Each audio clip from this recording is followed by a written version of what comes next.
Election result வந்த கையோட தளபதி அவரோட கட்சி வேலைகளை தீவிரப்படுத்த ஆரம்பிச்சிருக்காரு. சோ அந்த வகையில தளபதி சைடுல இருந்து ஒரு அதிரடியான அறிவிப்பு இப்ப வெளியில வந்திருக்கு. அது என்ன அப்படிங்கறத பத்தி இந்த வீடியோல டீடைலா பார்க்கலாம். 2026 சட்டசபை தேர்தல்ல தளபதியோட தமிழக வெற்றி கழகம் போட்டியிட போகுது அப்படிங்கிறது நம்ம எல்லாருக்குமே தெரியும். சோ லோக்சபா தேர்தலுக்கு அப்புறம் தமிழக வெற்றி கழகத்தோட அடுத்த கட்ட பணிகள் இருக்கும் அப்படிங்கிற மாதிரி சொல்லப்பட்டுச்சு.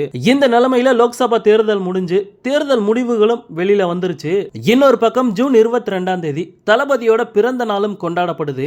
இத்தனை வருஷமா ஒரு நடிகரா மட்டுமே தளபதி அவரோட பிறந்த நாளை கொண்டாடிக்கிட்டு இருந்த நிலையில முதல் முறையா ஒரு அரசியல் கட்சி தலைவரா அவரோட பிறந்த நாளை கொண்டாட போறாரு. இந்த நிலைமையில தமிழக வெற்றி கழகம் சார்பா ஒரு அதிரடியான அறிவிப்பு இப்ப வெளியில வந்திருக்கு. அதாவது ஜூன் 18ஆம் தேதி தமிழக வெற்றி கழகத்தோட நிர்வாகிகள் ஆலோசனை கூட்டம் நடக்க போகுது. இந்த ஆலோசனை கூட்டத்துக்கு தளபதி வரல. கட்சியோட பொதுச் செயலாளர் ஆனந்த் தலைமையில தான் நடக்க போகுது. சென்னை பனையூர்ல இருக்க தளபதியோட ஆபீஸ்ல இந்த ஆலோசனை கூட்டம் நடக்க போறதா சொல்லியிருக்காங்க. 234 தொகுதியிலுமே இருக்க தமிழக வெற்றி கழகத்தோட நிர்வாகிகள் இந்த ஆலோசனை கூட்டத்துக்கு வர போறாங்க.